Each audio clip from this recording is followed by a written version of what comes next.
मित्रों नमस्कार।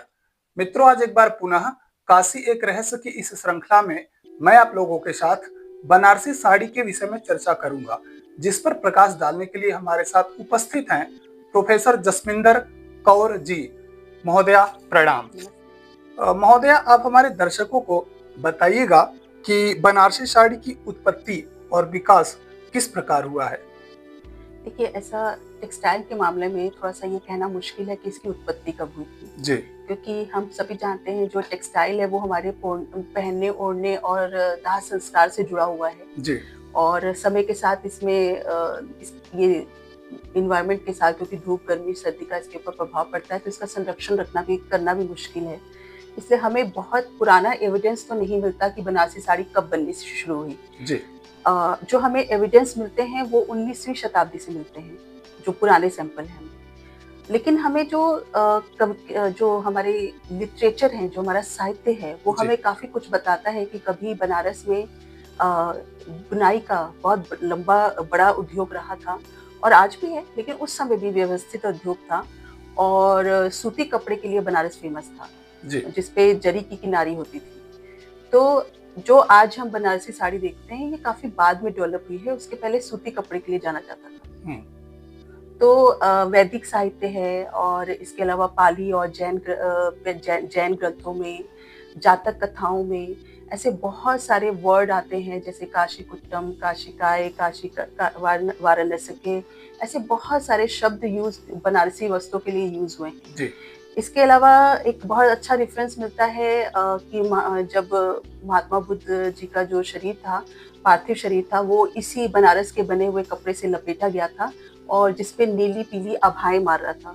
तो ये जो उदाहरण हैं, जो हमें साहित्य से मिलते हैं, वो हमें ये बताते हैं कि बनारस का जो बुनाई इतिहास है, वो जी वर्षों पुराना है, और कह सकते हैं कि ये 2000 वर्षों से भी ज़्यादा पुराना रहा होगा।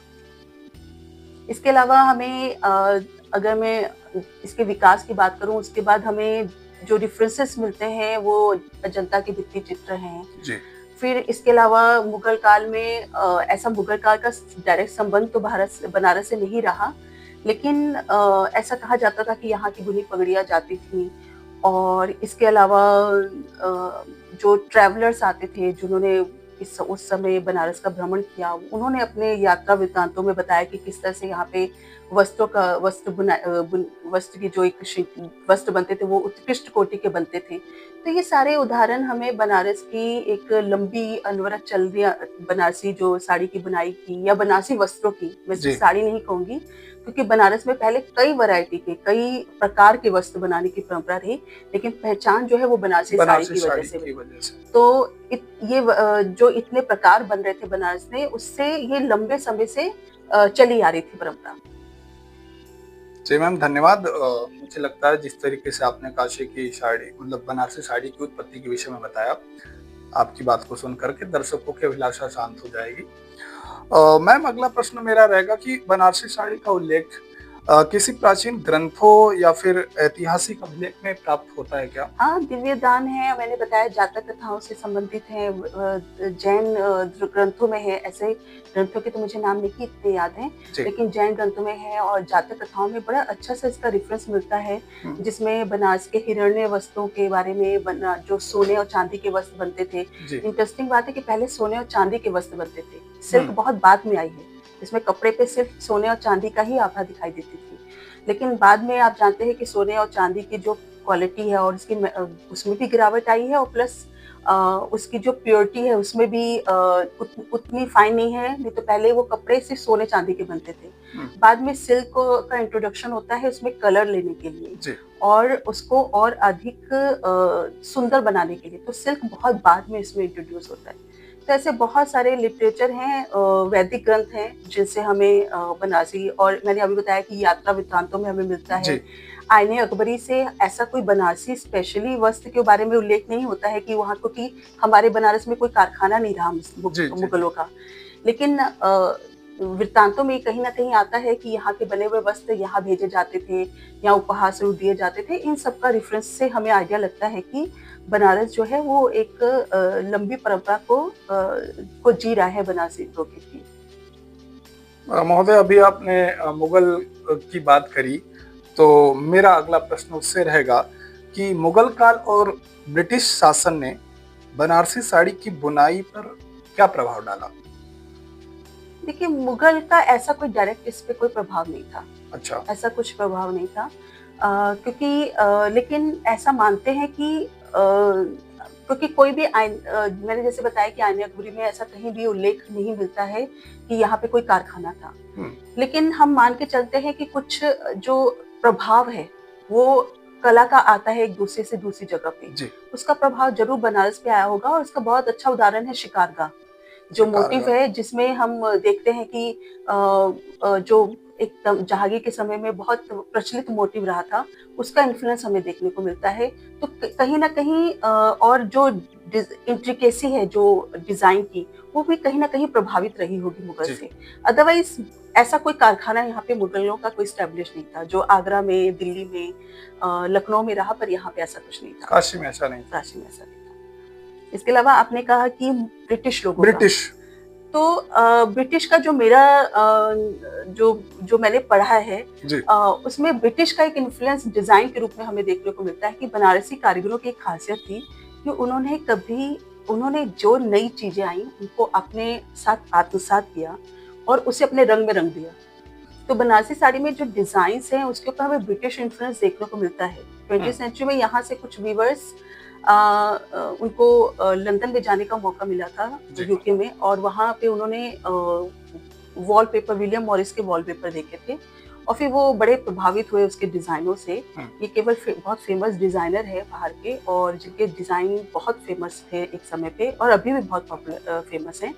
तो उनके वॉलपेपर से वो इंस्पायर्ड हुए और वो इंडिया लेकर आए और फिर उन डिजाइनों से इंस्पायर्ड होकर उन्होंने साड़ी पे डिजाइन बनाए और उसे बनारसी शैली में ही रखा, जिससे डिजाइन में इतनी वेरिएशंस होते हुए भी एकदम वो बनारस से अपने आप को अलग नहीं कर पाता। उसी में मतलब क्या कहते हैं, आत्मसात हो गया, मतलब उसी में मर्ज हो गया वो डिजाइन और लगा कि ये बनारस का ही हिस्सा रहा होगा। तो ये बनारसी वीवर की खासियत थी कि उन्होंने बाहरी प्रभावों को बहुत सहजता से एक्सेप्ट किया और अपने डिजाइनों में उसको शामिल किया। महोदय, मेरा अगला प्रश्न रहेगा कि पारंपरिक जो बनारसी साड़ी है, उसके निर्माण में कौन-कौन से प्रमुख तत्व होते हैं? देखिए, साड़ी कोई भी हो उसमें मटेरियल सबसे इम्पोर्टेंट है जी। और वो है सिल्क। पहले कॉटन बनता था, मैंने बताया था कि आपको बनारस के आसपास कपास बहुत अच्छी उपज होती थी और यहाँ का कॉटन बहुत फेमस हुआ करता था। और फिर लेकिन 13वीं सेंचुरी के आसपास यहाँ पे सिल्क का आना माना जाता है और तब वीवर्स को सिल्क पे बुनाई करना बहुत सहज था। आपने बनारस में देखा होगा कि पिक लूम लगे होते हैं गड्ढे में। जी। तो वो गड्ढे का उद्देश्य क्या था? उसमें वो जब वो कॉटन यूज करते थे तो उसमें कॉटन में स्टार्च लगती है, क्योंकि उसके बिना उसमें मजबूती नहीं आएगी, क्योंकि वो स्टेपल यार्न से बना हुआ है और स्टेपल यार्न को बांधने के लिए आपको उसमें स्टार्च देना पड़ता है तानी की मजबूती के लिए। तो वो क्या करते थे, जब स्टार्च लगाते थे तो गर्मियों में बहुत तेज धूप की वजह से जो उसकी जो स्टार्च है वो एकदम कड़ी हो जाती है और रगड़ होने की वजह से वो तानी टूटने की संभावना बनी रहती थी। तो वो क्या करते थे, गड्ढे में पानी भर देते थे, तो जमीन की जो गर्माहट है उससे हीट मिलती थी धागों को और वो धागों में नमी बनी रहती थी, तो वो आसानी से उसको वीव कर लेते थे। तो गड्ढे का तो ये यूज था पिटलूम का। और बाद में जब सिल्क आई तो सिल्क में ये सारी झंझट ही नहीं थी, तो सिल्क में धागा टूटने की संभावना कम थी, उसको हैंडल करना बहुत आसान था। तो इसलिए जैसे ही सिल्क पे जब काम शुरू हुआ तो वीवर्स ने मोस्टली एकदम शिफ्ट कर गए कॉटन से सिल्क पे। आज बनारस में कॉटन बहुत कम बनती है लेकिन बहुत कम बनती है। इसके अलावा आपका दूसरा मटेरियल है जरी।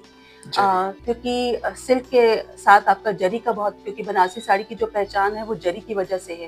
हालांकि ऐसा नहीं है कि बनारस में सिर्फ जरी के इस्तेमाल से कपड़े बनते हों, बहुत सारी वेरिएशंस बनती है बनारस में जिनमें जरी का बिल्कुल यूज नहीं होता है।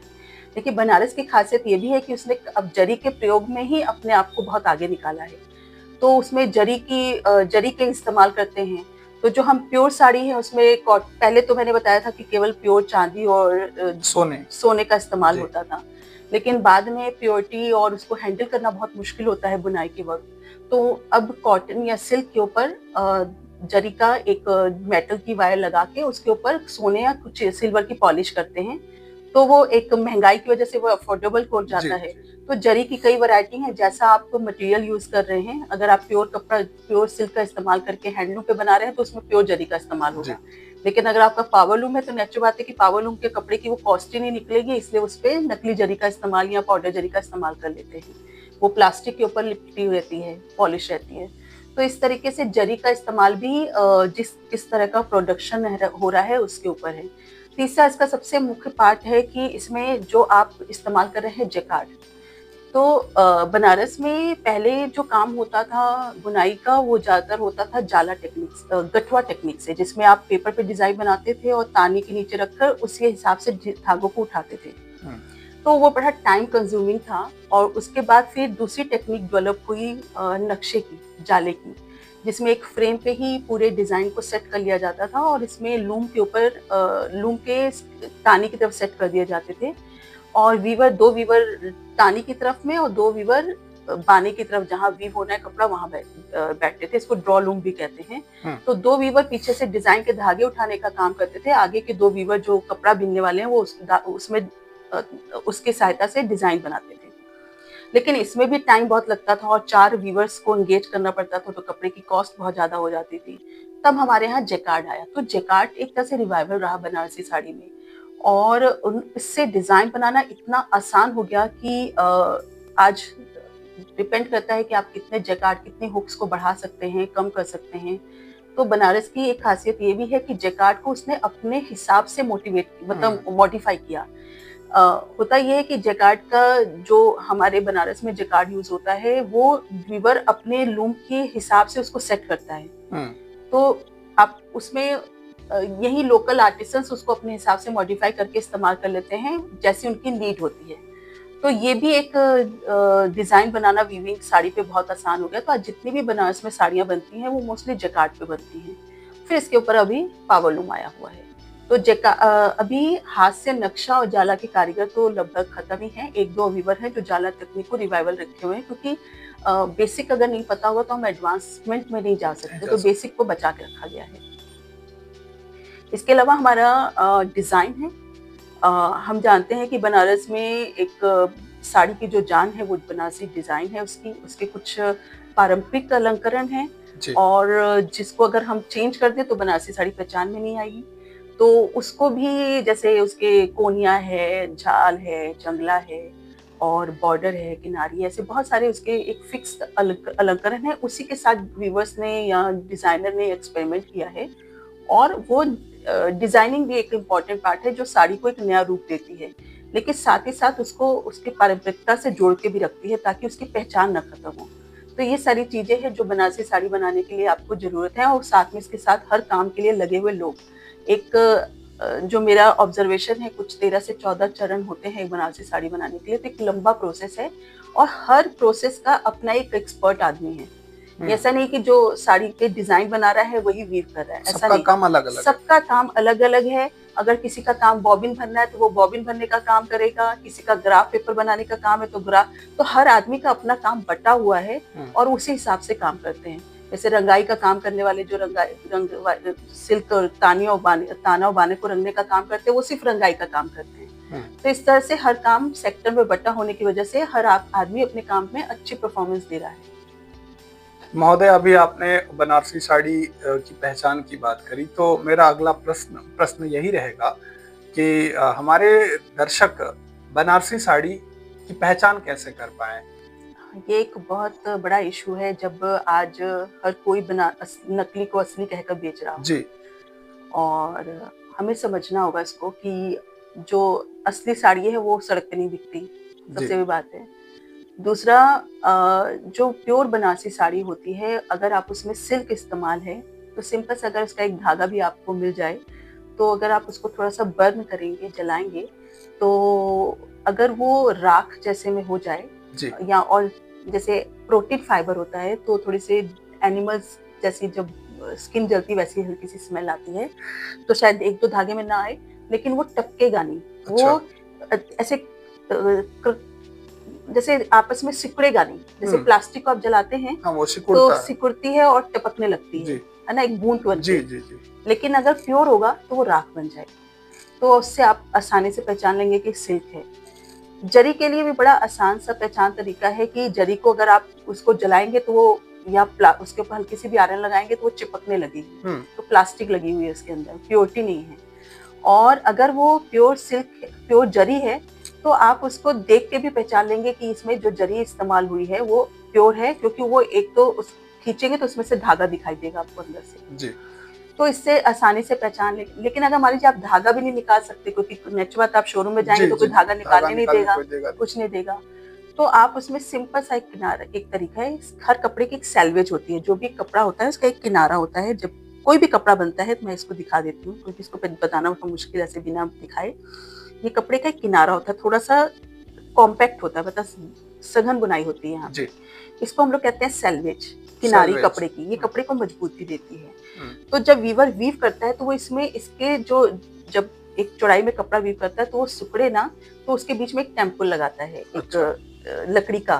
तो वो जो उसके दोनों किनारों पे कील लगे होते हैं, तो वो फैला के उस कपड़े को एक टेंशन पोजीशन में रखता है। तो वो जैसे जैसे थोड़ा थोड़ा वीव करता जाता है, उसको टाइट करने के लिए कपड़े को वो लकड़ी की जो पट्टियां होती हैं वो टाइट करके लगाता है। तो ये हर 6 इंच पे ये पट्टियों के निशान, जो उसके कील होते हैं, वो 6-6 इंच पे, इसके छोटे छोटे 4-4 निशान 6-6 इंच पे दिखाई देते हैं। तो ये तो हैंडलूम की पहचान हुई। लेकिन अगर पावरलूम होगा तो आपके पूरे कपड़े पे एक जैसे डॉट्स के निशान दिखाई देंगे, यानी हर पूरी सेल्वेज में कील जैसे निशान आपको छोटे छोटे छोटे छोटे पिन जैसे निशान दिखाई देंगे, तो वो पावरलूम का बना हुआ है। तो उससे आप सेल्वेज से पहचान सकते हैं कि प्योर है कि नहीं है। तीसरी पहचान है कि मोस्टली पावरलूम पे जो साड़ियां बनती हैं वो एक्स्ट्रा वाप में बनती हैं, यानी बूटी जो पड़ी होगी उसमें वाप की साइड में वेफ्ट होता है, जो पड़ा हुआ डिजाइन, जैसे ऐसे शटल फेंका तो ये पड़ा हुआ डिजाइन है। तो अगर हैंडलूम का डिजाइन है तो वो बाने के साइड में बना होगा डिजाइन। लेकिन अगर पावरलूम का होगा तो पावरलूम में वाप की साइड में डिजाइन अगर बना हुआ है तो वो पावरलूम की बनी हुई है, क्योंकि बनारस में एक्स्ट्रा वेफ्ट में डिजाइन बनती है, एक्स्ट्रा वाप में डिजाइन नहीं बनती है। तो ये पावरलूम के आराम से कपड़े के बैक साइड से भी आप आसानी से पहचान सकते हैं। धन्यवाद महोदय, आपका जिस तरीके से आपने बताया, निश्चित रूप से जो हमारे दर्शक हैं अब बनारसी साड़ी को लेकर उनके अंदर जो भ्रांतियां हैं वो दूर हो जाएंगी। और अगला प्रश्न मेरा महोदय रहेगा कि बनारसी साड़ी के प्रकार कितने होते हैं, क्योंकि बहुत सारे प्रकार हम सुने हैं। ये 2 टेक्निक पे निर्भर हैं। बनारस में 2 टेक्निक से साड़ी बनती है, एक बनती है फेकवा और एक बनती है कड़वा। अच्छा। फेकवा होती है थ्रो शटर, यानी आपने शेड बनाया और थ्रो शटर किया, मतलब शटर फेंक के बनाया। तो जब कपड़े के पीछे फ्लोट्स आते हैं जिसको बाद में आप कटिंग कर देते हैं, ठीक है, तो एक टेक्निक ये हुई। और दूसरी टेक्निक होती है कड़वा, यानी आपने देखा होगा छोटी छोटी सिरकियां लगी होती हैं, लूम के पास, वीवर के पास होती हैं, तो हर बूटी को काटना, मतलब पूरे जितनी, अगर साड़ी में 50 बूटी, 100 बूटी हैं, 1000 बूटी हैं, तो 1000 हर एक बूटी के लिए एक सिरकी का इस्तेमाल करना। तो वो फ्लोट्स पीछे बैक साइड में नहीं दिखाई देता, वो पर्टिकुलर एक डिजाइन के अंदर ही धागा घूमता है।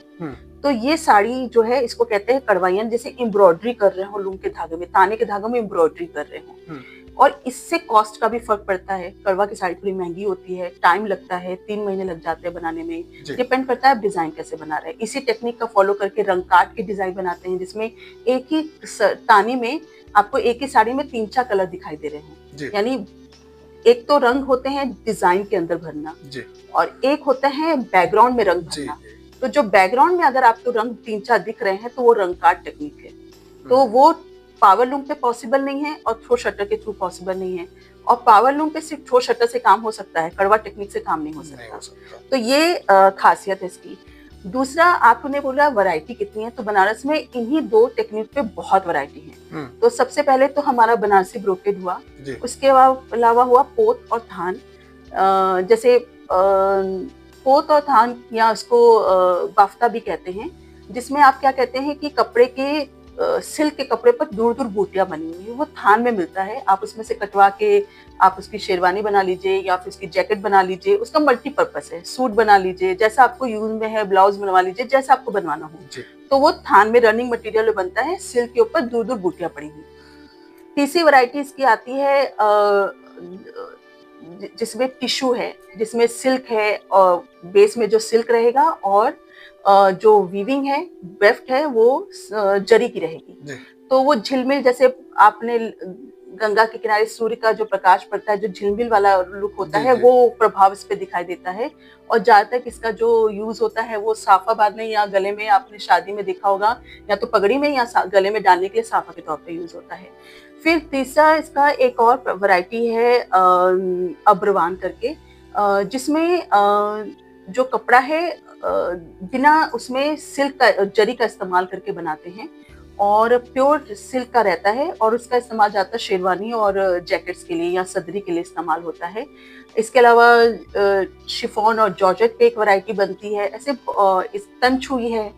तनछुई बनारस की एक खासियत और है कि बहुत सारी टेक्निक जो थी, जी। जो बनारस, जो दूसरे जगह से लुप्त हो गई या ट्रैवलिंग करके बनारस आई, और बनारस के लोगों ने उसको बचाया और जगह से खत्म हो गई। तो तनछुई एक ऐसी टेक्निक है, और जिसमें जामावार जैसा डिजाइन रहता है, कश्मीरी शॉल जैसा डिजाइन रहता है, और पीछे कोई फ्लोट नहीं रहता, साटिन बेस पे बनती है, और छोटे छोटे फ्लावर्स में हल्के से लेकर भारी तक के मटेरियल बनते हैं। साड़ी से लेकर आपके दुपट्टे, कई वैरायटी बनती है इसमें, और देखने में बहुत सुंदर लगती है। छोटे छोटे फ्लावर्स पैटर्न्स पे बने होते हैं इस पूरे कपड़े के सरफेस पे। इसका मल्टी यूज है साड़ी में। अब वीवर्स, यहाँ के वीवर्स ने इसमें क्या अपना इनपुट डाला, ये प्योर सिल्क पे बनती थी, सिल्क पे सिल्क पे, और चाइना से ट्रैवलिंग करके यहाँ तक आई। लेकिन बनारस के लोगों ने उसमें जरी का इंट्रोडक्शन किया, उसमें जरी को इंट्रोड्यूस किया, तो उन्होंने अपना इनपुट डाल दिया इसमें। फिर इसके अलावा और वैरायटी है, कटवर्क है, जामदानी है। बहुत से लोगों के लिए एक विषय हो सकता है वाद विवाद का कि जामदानी तो बंगाल की और बांग्लादेश की फेमस है। पर ऐसा नहीं है। बंगाल, बनारस में पहले आपका जो लखनऊ के आसपास टांडा में बहुत अच्छी जामदानी बनती थी। बाद में वहाँ पे जब कारीगर नहीं रहे, तो ये बनारस के लोगों ने उसको वहाँ से एकमात्र कारीगर बचा था, जिसको यहाँ के वीवर सर्विस सेंटर में लेकर आया गया, और फिर उसने यहाँ पे कुछ साल वीवर सर्विस सेंटर में काम किया। और बाद में गवर्नमेंट ने इनिशिएटिव लेकर चोलापुर में एक गांव में इस टेक्निक को यूज करना शुरू किया। तो आज के बाद 2 जगह पे जामदानी बनती है, बजरिया और चोलापुर। तो जामदानी भी बनारस में बनती है। अब बनारस के लोग, पहले जामदानी जो बनती थी वो व्हाइट पे व्हाइट बनती थी, और इसके ऊपर कहीं कहीं जरी का इस्तेमाल होता था। अब लोगों की मांग के हिसाब से, और क्योंकि बहुत एक्सपेंसिव कपड़ा है, तो उसमें कुछ नया इनोवेशन कर दिया है। उसमें अब कॉटन के ऊपर जरी का इस्तेमाल करने लगे हैं, पूरी जरी से बनने लगी है, या सिल्क के ऊपर पूरी जरी से बनने लगी है। तो इस तरह से इनोवेशंस बढ़ते साथ किए गए हैं। तो ऐसे बहुत सारी वैरायटी बनारस में बनती है कपड़ों की, जिसको शायद बताना मुश्किल है कि बालूचा जब बंगाल से खत्म हो गई, तो उसको रिवाइव करने का श्रेय भी बनारस के लोगों को जाता है। आज सबसे अच्छी बालूचर बनारस में बनती है, बंगाल में नहीं। तो ये बनारस के कारीगरों की खासियत है कि आप उनके पास कोई भी सैंपल लेकर आए, वो उसको ना नहीं कहते, वो सिर्फ उसकी कॉपी बना देते हैं। तो मुझे ये लगता है कि इस वजह से बहुत सारी लुप्त होती वीविंग टेक्निक को तो उन्होंने बचाया ही बचाया। इसके अलावा कई वैरायटी यहाँ पे बनती है। तो सिर्फ बनारस को जरी के ब्रोकेड तक मैं सोचती हूँ कि सीमित करना बनारस की जो ब्रोकेड है उसके साथ अन्याय होगा। बनारस में केवल पहनने ओढ़ने के नहीं है, कुशन, कर्टन, बहुत फैब्रिक की वैरायटी है। बस आपको उनके पास एक सैंपल लेके आना है वीवर को, और वीवर्स की तुरंत कॉपी बनाकर रख देता है।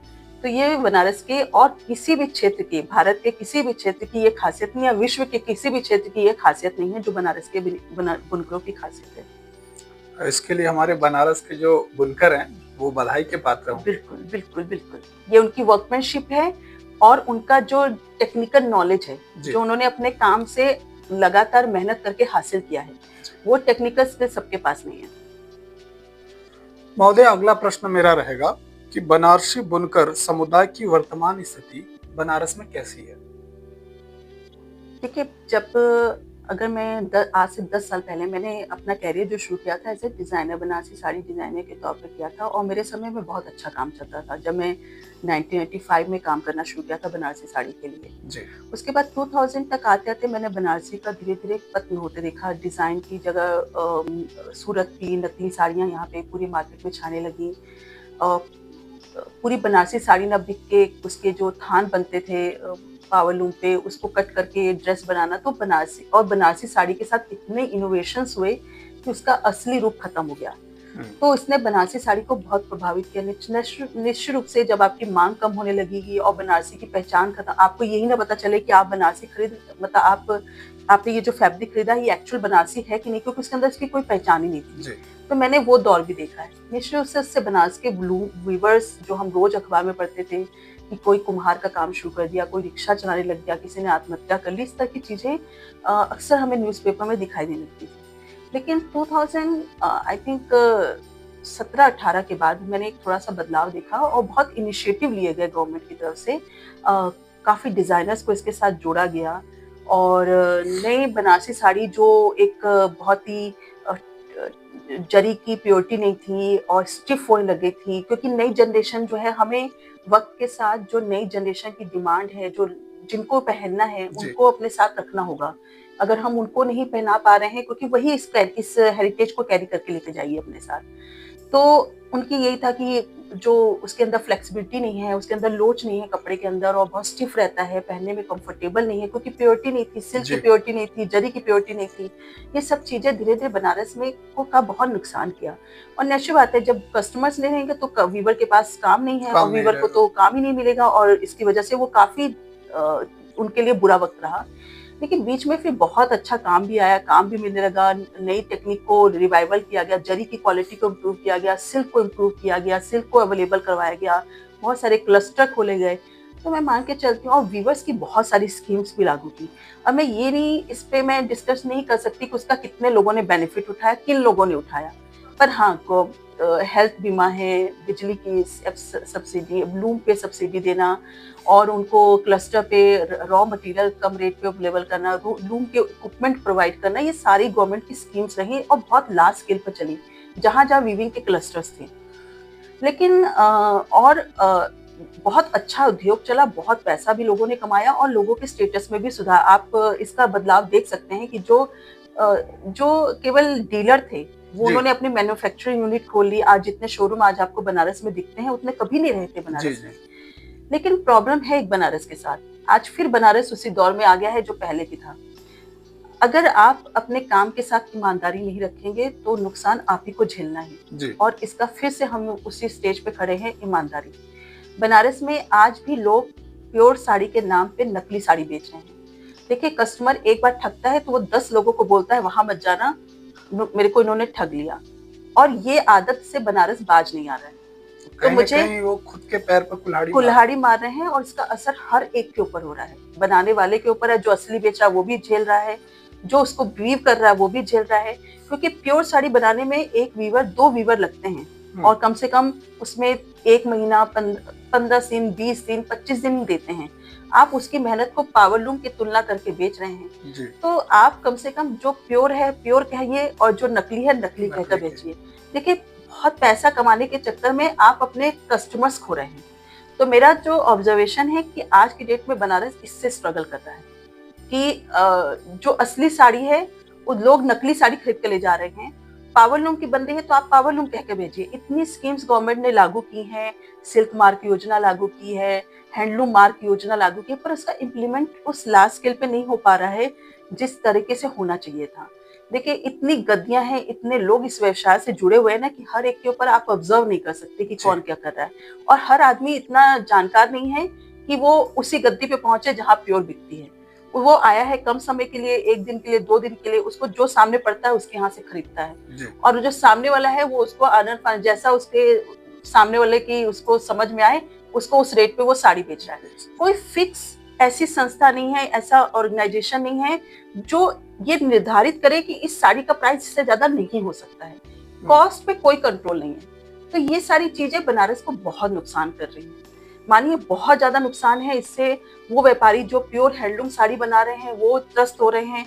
जो एक वीवर हैंडलूम की साड़ी पे 10 दिन मेहनत कर रहा है वो परेशान हो रहा है, क्योंकि जब उसकी साड़ी नहीं बिकेगी तो नीचे वाले कारीगर को काम नहीं मिलेगा। पावर लूम पे तो आपने 1 दिन में 10 साड़ी बना लेंगे, लेकिन हैंडलूम में तो 15-20 दिन लगे हैं, 1-1 महीना लगा है, 3-3 महीना लगा है। तो कम से कम थोड़ा सा मुझे लगता है कि इसके लिए अवेयरनेस कैंपेन चलाने के लिए, और जो लोग इस तरीके की एक्टिविटीज में इन्वॉल्व हैं उनके अगेंस्ट स्ट्रिक्ट एक्शन लेने की जरूरत है। तो ये सारी चीजें मुझे लगता है बदलाव लेकर आएंगी। दूसरा, मुझे ऐसा भी लगता है कि जो हमारे कल्चरल वैल्यूज है उसमें बहुत बदलाव आया है। अगर आप दूसरी जगह पे देखें, राजस्थान में देखें, तो उनके यहाँ जो शादियाँ होती हैं वो अभी भी उनके ट्रेडिशनल अटायर में जी। होती हैं। पर यूपी का मुझे कुछ नज़र नहीं आता है। बंगाल में भी अगर आप देखेंगे तो वो लोग बनारसी साड़ी में ही शादी करते हैं। तो जी। यूपी में ऐसा कोई कल्चर नहीं। नहीं है कि बनारसी साड़ी में ही शादी होगी। मुझे लगता है ये कल्चर डेवलप करने की ज़रूरत है कि हमारी ये हेरिटेज है, बनारस की पहचान से आज बनारस में लोग आते हैं, इसी वजह से आते हैं। बनारसी एक यहाँ के साड़ी। मंदिर देखने के लिए, एक हमारे इस व्यवसाय से संबंधित। तो अगर हमारा ये काम नहीं रहेगा तो यहाँ पे लोग क्यों आएंगे, जी। है ना? तो हमें अपने इस हुनर को और इस हेरिटेज को बचाना है। तो उससे हमारा क्या कंट्रीब्यूशन हो सकता है एक आम आदमी के तौर पे, एक मैं कैसे बचा सकती हूँ बनारस? तो हम इतना तो प्रण कर ही सकते हैं कि एटलीस्ट 2 साड़ियाँ, 3 साड़ियाँ, या हम अपने विवाह में बनारसी साड़ी ही पहनेंगे।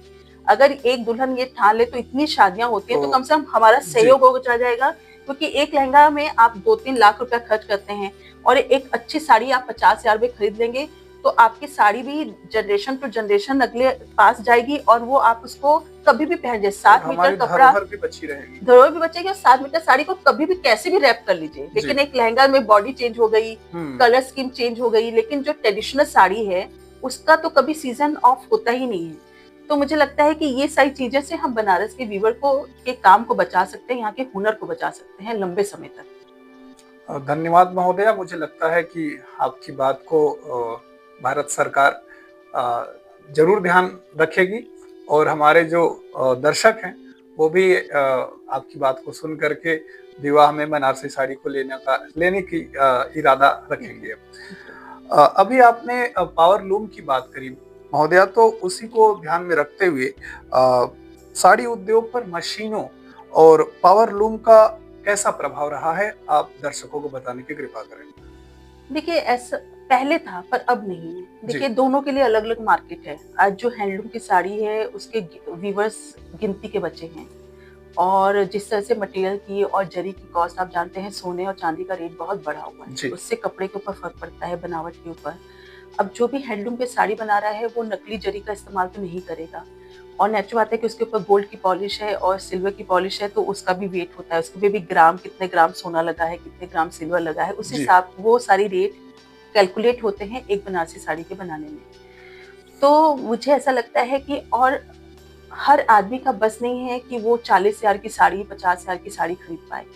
तो पावर लूम कहीं ना कहीं उन लोगों की जरूरतों को पूरा कर रहा है जो उतनी महंगी साड़ी नहीं खरीद रहे हैं, है ना? और लेकिन वो बनारसी में स्टाइल में बन रही हैं, उससे उसकी इच्छाएं पूरी हो रही हैं और अपने लोगों को देने में, बांटने में काम आ रही हैं। तो पावर लूम का एक अलग मार्केट है, वो कहीं भी हमारे हैंडलूम को प्रभावित नहीं कर रहा है। प्रभावित तब कर रहा है जब आप हैंडलूम की साड़ी, नकली साड़ी को हैंडलूम कहकर बेच रहे हैं, क्योंकि उसके कस्टमर्स अलग हैं, उसमें अलग तरीके के लेवल का काम हो रहा है और लोग उसको खरीद रहे हैं, अप्रिशिएट भी कर रहे हैं। क्योंकि देखिए, हम फास्ट चेंजिंग फैशन के सिनेरियो में हैं आज की डेट में। एक बार पहनने के बाद दोबारा पहनने की इच्छा नहीं होती। तो हर कोई फेसबुक पे, सोशल मीडिया पे अपने आप को फोटो डालता है और फिर सोचता है कि अब अगली शादी में तो मुझे नया। तो ये जो आपकी जो इच्छाएं हैं या जो शौक है, उसको ये पावर लूम पूरा करने के लिए उपलब्ध है। क्योंकि हैंडलूम की साड़ी में आप ऐसा नहीं कर सकते, जो मिडिल क्लास है वो इस तरह से नहीं कि एक बार पहना तो उसको फिर रख दिया, फिर कभी पहना नहीं, ऐसा नहीं हो पाएगा। तो मुझे ऐसा लगता है कि दोनों के कस्टमर्स अलग अलग हैं। तो कहीं भी ये उन पावर लूम प्रभावित ऐसा मार्केट को बहुत अधिक नहीं किया था। ये तब प्रभावित किया था जब बनारस इसके लिए तैयार नहीं था, बट आज बनारस ने इसको बहुत अच्छे से एक्सेप्ट किया है और बहुत अच्छा काम भी चल रहा है जो इस सत्य से जुड़े हुए हैं। बस प्रॉब्लम ये है कि क्वालिटी और प्लस कमिटमेंट, ये दोनों चीजों पे वर्क करने की जरूरत है। महोदय, अगला प्रश्न मेरा रहेगा कि सरकार और अन्य संस्थान द्वारा इस परंपरा को बचाने के लिए कौन कौन से प्रयास कर सकते हैं, इस पर आपका राय क्या रहेगा? देखिए, गवर्नमेंट ने बहुत प्रयास किए हैं। मुझे ऐसा लगता है कि मैंने खुद देखा है कि खूब सारे फैशन शो करना, यहाँ के एग्जीबिशंस को बाहर ऑर्गेनाइज करना, यहाँ के बहुत सारे आर्टिस्ट्स अपने लूम वगैरह लेकर अपनी कारीगरी को बाहर विदेशों तक दिखाए हैं, खास बांग्लादेश, जहाँ जहाँ साड़ी पहनी जाती है उसके लिए भी वहाँ पे भी उनको भेजा गया है। इसके अलावा वर्क जो वीवर्स हैं उनको समय-समय पे प्रशिक्षण भी दिया जा रहा है। रंगाई के क्षेत्र में आज ही मैं विज़िट की थी एक गद्दी पे, जिसमें मैंने देखा कि वो वेजिटेबल डाइज़ को सीखना चाह रहे हैं, काम करना चाह रहे हैं। कुछ साड़ियों का उत्पादन भी शुरू हो रहा है वेजिटेबल डाइज़ में, जी। ताकि जो कस्टमर हैं, जो एक खास शौक रखने वाले लोग हैं, उनको हम इको फ्रेंडली डाइज़ भी में भी साड़ी, बनारसी साड़ी उपलब्ध करवा सकें। तो ये सारे चीज़ें लोगों की गवर्नमेंट की तरफ से भी इनिशिएटिव हैं और कुछ प्राइवेट लोग भी इसमें इनिशिएटिव ले रहे हैं। देखिए, गवर्नमेंट का ने बहुत सारी स्कीम है वीवर्स से संबंधित चलाई हुई है। एक्सपोर्ट आप जो क्राफ्ट का आपने देखा होगा, म्यूजियम दीनदयाल म्यूजियम जो बड़ा लालपुर में खुला है, उसमें ऑलरेडी आपने देखा होगा कि एक्सपोर्ट के लिए उन्होंने सुविधा उपलब्ध करवाई है, और प्लस वहाँ पे व्यूअर्स को वो शॉप्स भी देते हैं अपने प्रोडक्ट को बेचने के लिए, लोग पब्लिक से इंटरेक्शन करने के लिए। प्लस उन्होंने निफ्ट जैसे संस्था यहाँ पे खुलवाई, ताकि जो स्थानीय लोगों की जरूरतें हैं उनको पूरा किया जा सके। इस पे मैं ये जरूर बोलना चाहूंगी कि गवर्नमेंट ने इसके लिए अपनी पॉलिसी चेंज की। गवर्नमेंट की एक पॉलिसी है मिनिस्ट्री ऑफ टेक्सटाइल की, कि वो जो निफ्ट की जो इंस्टीट्यूशन है वो एक स्टेट में एक ही खोलती है, पर यूपी में दो हैं। दो हैं। फर्स्ट टाइम उन्होंने अपनी पॉलिसी में चेंज किया है। तो ये सिर्फ यहाँ की जरूरतों को समझते हुए गवर्नमेंट ने, मिनिस्ट्री ऑफ टेक्सटाइल ने यहाँ पे खोला। वन डिस्ट्रिक्ट वन प्रोजेक्ट का आप देख ही रहे हैं, बनारसी को उन्होंने प्रमोट करने के लिए बढ़ावा दिया है। लेकिन फिर भी क्यों वीवर्स परेशान है? मुझे लगता है कि हम हर चीज के लिए गवर्नमेंट की तरफ क्यों देखते हैं? हम अपने में क्यों नहीं बदलाव लाते? हम हर चीज हमें जब कोई चीज खरीदनी होती है तो हम जाते हैं ऐसी चीजें खरीदने के लिए जो आपको लगता है कि बहुत स्टाइलिश हो, हम लोगों से अलग दिखे। हम बनारसी नहीं पहनेंगे, बनारसी तो पुराने विचारों के लोग पहनते हैं, या कुछ गाउन पहन लेंगे, कुछ इस तरह। हम क्यों नहीं अपनी, जब एटलीस्ट हमारे जो कल्चरल फंक्शन है, जो हमारे ट्रेडिशनल पीढ़ियों से चले आ रहे हैं, उसमें तो हम अपने ट्रेडिशनल अटायर को रख सकते हैं। तो मुझे लगता है गवर्नमेंट अपना प्रयास कर ही रही है, पर वो कब तक प्रयास करेगी? किसी मृत चीज को वो जीवंत बनाने के लिए अपना सहयोग दे सकती है, जो मृत प्राय चीज हो रही है उसको रिवाइवल करने में सहयोग दे सकती है, लेकिन उसके बाद उसको कैरी करने का काम तो हमें, जैसे एक बिजनेस आपको शुरू करना है तो आपको एक फंड की जरूरत है, आपने बैंक से लोन लिया, लेकिन बिजनेस को तो आप ही को लेके जाना है ना, हमें ही करना है। तो वो प्रयास मुझे लगता है कि जो स्थानीय लेवल पे कुछ लोगों द्वारा किए गए, कुछ लोगों द्वारा उसमें हर बार एक्सपेक्टेशन गवर्नमेंट से अपना, मुझे नहीं लगता कि ये ठीक होगा। उसमें हमें अपनी तरफ से एक प्रण बनाना होगा। इसके लिए हमें खुद के तौर पे फैमिली में अपने लोगों में बदलाव लाने होंगे, लोगों को अवेयर करना होगा कि बनारसी पहनिए। तो ये हमारा जो ये एक इतनी सुंदर हेरिटेज है, इतनी कलरफुल, इतने हर तरह की चॉइसेस अवेलेबल हैं, हम ऐसे भी अलग दिख सकते हैं। हमें क्यों अपनी साड़ी को प्रमोट करने के लिए अंबानी की साड़ी को देखना पड़ेगा? हम जब वो पहनेंगे तभी हमें बनारसी दिखाई देगी। हमारे पास अगल बगल दिख रही है तब हम नहीं खरीद रहे हैं। तो ये मुझे लगता है कि थोड़ा सा हमें अपने अंदर में बदलाव लाना है, कि हम अपने कहीं भी जाएंगे तो हम अपने ट्रेडिशनल अटायर में जाएंगे। ये हमारी पहचान से जुड़ा है, ताकि हमें देखकर ही लोग पहचान जाए कि हम बनारस से आए हैं। तो ये सारी चीजें, मुझे लगता है कि ये छोटी छोटी चीजें बदलाव धीरे धीरे लोगों में डिमांड बढ़ाएगी, और हमें फिर किसी की सहायता की जरूरत नहीं पड़ेगी। हम बदलेंगे तो समाज बदल जाएगा। बिल्कुल बिल्कुल। महोदया, बनारसी साड़ी के निर्माण के समय पर्यावरणीय प्रभाव का भी ध्यान रखा जाता है क्या? हाँ, जैसे मैंने आपको पहले ही बताया कि इसके जो साड़ी, ऐसा तो इसका एनवायरनमेंट के ऊपर इतना नुकसान नहीं है, खास करके बस जो फैब्रिक के जो कटवर्क होते हैं, जो मैंने बताया था कि छोट शटर में बनता है, और जो उसके पीछे की तानी धागे कटते हैं वो बहुत छोटे छोटे होते हैं, जो अगर उनको अच्छे से बांध के या कहीं सही जगह पे उसको फेंका ना जाए या उसको डिसमेंटल ना किया जाए तो वो इन्वायरमेंट के लिए अनहेल्दी है। और दूसरा, पावर लूम का शोर, वो बहुत एकदम कंजस्टेड रेजिडेंशियल एरिया में है तो वो इरिटेट कर सकता है आपको, शोर प्रदूषण कर सकता है। और दूसरा, लेकिन सिल्क में वेस्टेज की संभावना कम रहती है। हम जानते हैं कि तानी कभी पूरी चेंज नहीं होती बनारस में। जैसे एक तानी खत्म होती है, वीवर्स उसके साथ दूसरी तानी को चेक करके शुरू कर लेता है, और अगर कोई तानी लूम से पूरी साड़ी निकलती है तो जो बची हुई तानी है उसकी कुछ ना कुछ झालर वालर बना के उसको रीयूज में ले लिया जाता है। और अभी मैंने ये भी बताया कि बनारस के लोग इको फ्रेंडली डाई के ऊपर काम कर रहे हैं, और बहुत सारे वीवर्स ने यान डाई करके साड़ियाँ बनानी शुरू की हैं। तो वो कोशिश कर रहे हैं कि हम इको डाई यूज करें जिसका एनवायरनमेंट पे कम से कम असर हो। तो ऐसा बहुत केमिकल्स नहीं निकलते बनारसी साड़ी से जो कि एनवायरनमेंट को डायरेक्ट बहुत ज्यादा नुकसान करें। महोदय, अगला प्रश्न मेरा रहेगा आपसे कि भविष्य में बनारसी साड़ी के डिजाइनों में कोई नया नवाचार देखने को मिल सकता है क्या? हाँ, क्योंकि इसके बिना तो मांग ही नहीं बढ़ेगी। जी, क्योंकि अगर मेरे पास एक साड़ी तो मैं चाहूंगी दूसरा कलेक्शन मेरे पास हो अच्छा। जरूर। तो नवाचार तो समय की मांग है, लेकिन नवाचार किस हद तक होना चाहिए इस पे हमें विचार करने की जरूरत है।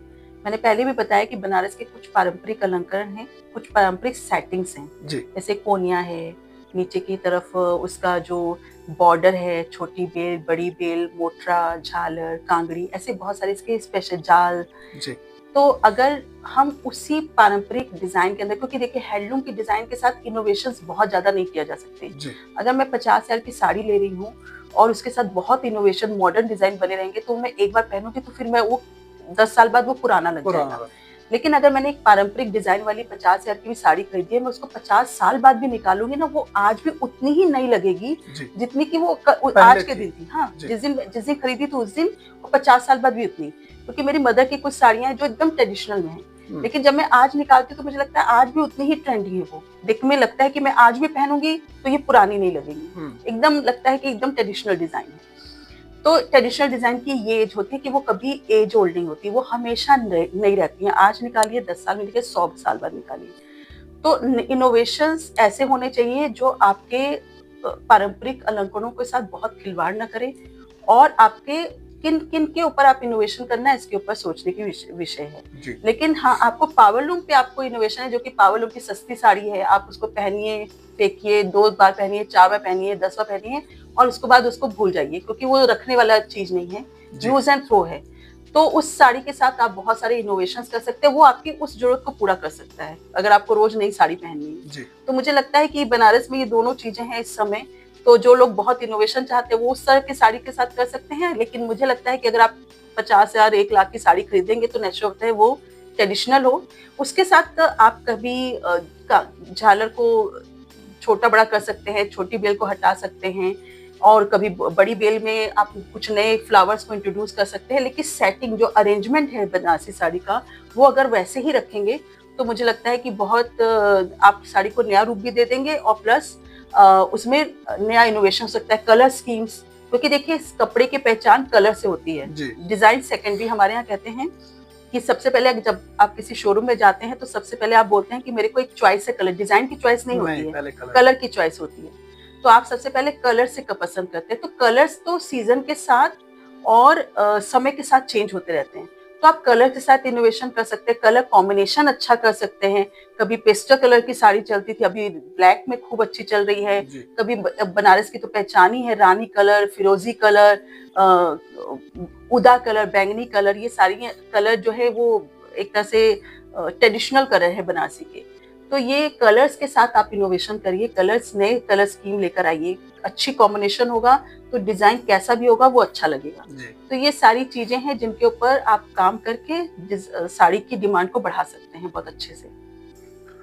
महोदया, आज की युवा पीढ़ी, खास करके महिलाओं और लड़कियों के लिए आपका क्या संदेश रहेगा मुझे लगता बनारसी है, साड़ी को लेकर के? हाँ, मुझे लगता है कि जो आज की पीढ़ी है उसको लगता है कि वो कंफर्टेबल नहीं है साड़ी, लेकिन इतने ऑप्शन है, मैं देखती हूँ साड़ी को ड्रेप करने के इतने ऑप्शंस आजकल डेवलप हो चुके हैं कि आप उस 7 मीटर साड़ी को किसी भी इनोवेटिव तरीके से पहन सकते हैं।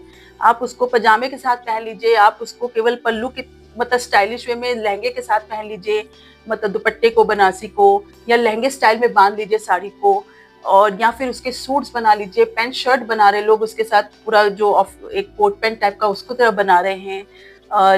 लहंगे अवेलेबल है मार्केट में। तो आज बनारसी साड़ी सिर्फ साड़ी तक सीमित नहीं रह गई है, जी, उसके उसके साथ उसका इतना मॉडर्न और कॉन्टेम्पररी वर्जन आ गए हैं उसके कि आप उसको अपने स्टाइल में बनवा सकते हैं। लेकिन मेरा यही कहना होगा कि आज की जनरेशन को कि एटलीस्ट अपने साथ 2 साड़ी, आप 1 या 2 साड़ी खरीदने का प्रण करिए। लहंगे के बजाय जो आप लहंगा पे 2-3 लाख, 4 लाख, 10 लाख खर्च करते हैं, उसका कोई भविष्य नहीं है, वो पड़ा रह जाएगा और समय के साथ उसका ट्रेंड चेंज हो जाएगा। लेकिन अगर आप बनारसी साड़ी अपने एक फंक्शन में भी पहनते हैं, चाहे वो रिसेप्शन पहनी है, चाहे आप शादी वाले दिन पहनी है, तो वो आपके साथ 10 आपके अगली जनरेशन भी शायद हो सकता है उसी साड़ी में पहने। जी। आपने कई अभिनेत्रियों को देखा होगा कि जिन्होंने कहा कि हमने अपनी दादी की साड़ी को पहना था। जी। तो वो जो इमोशंस हैं, ये वही समझ सकता है जिसने उस साड़ी को पहना है।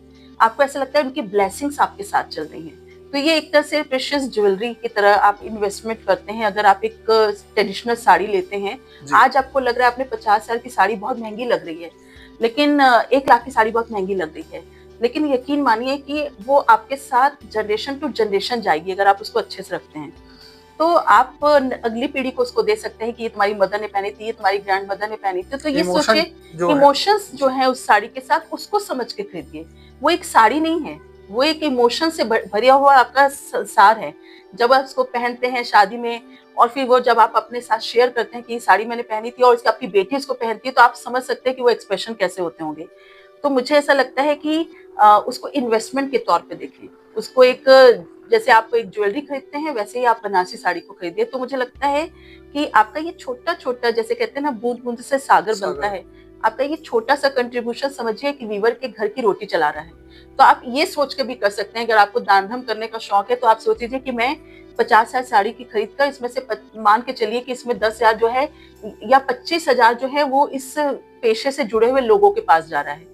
केवल वीवर नहीं, डायर है, ताना बनाने वाला है, सिल्क का धागे की जो वार्पिंग करने वाला उसके पास, बॉबिन भरने वाले के पास।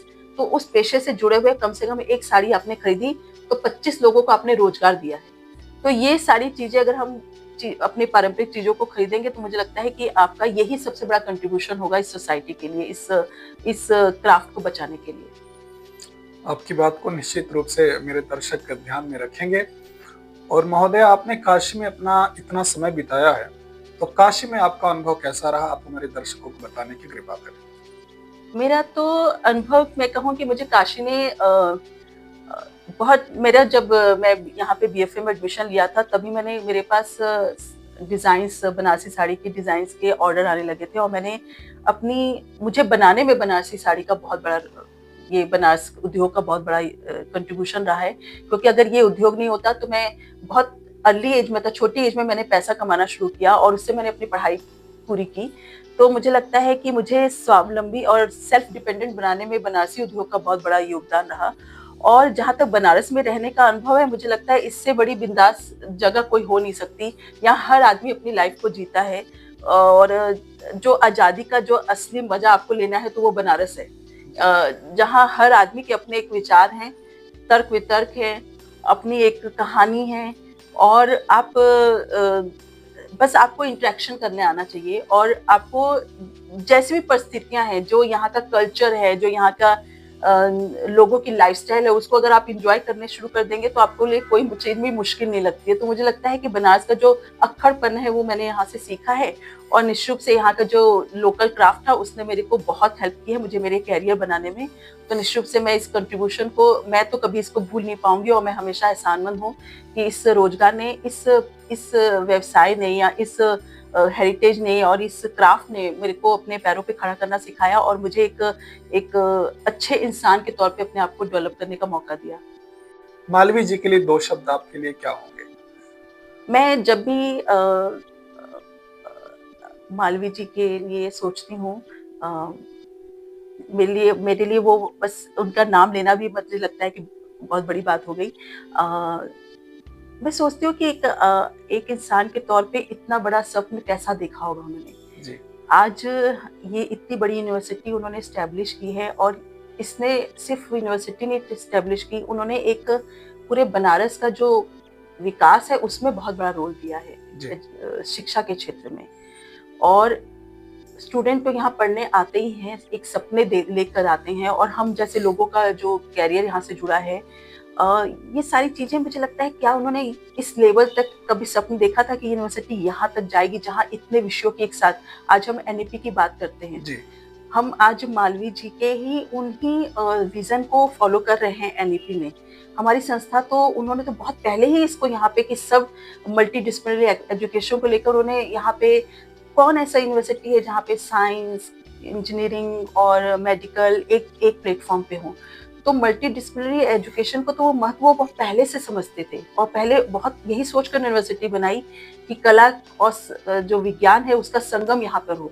और आज हम एनडीपी में यही चीज को फॉलो कर रहे हैं। तो आप यही समझ लीजिए कि इतना बड़ी दृष्टि, इतना बड़ा स्वप्न, इतनी बड़ा विजुअलाइजेशन जो कहते हैं दूरदर्शिता जो उनके में थी, वो मुझे लगता है आम इंसानों में नहीं थी। वो जो उन्होंने सोचा, ये आम आदमी की सोच नहीं थी। वो एक बहुत बड़े विजनरी थे और मुझे लगता है कि अगर हम उनके उन पद चिन्हों पे भी चल लें, तो अगर हम बच्चों के कैरियर में भी थोड़ा बहुत भी हमारा रोल होता है, तो मुझे लगता है कि मैंने उनके सपने में छोटा सा अपना कंट्रीब्यूशन दिया है।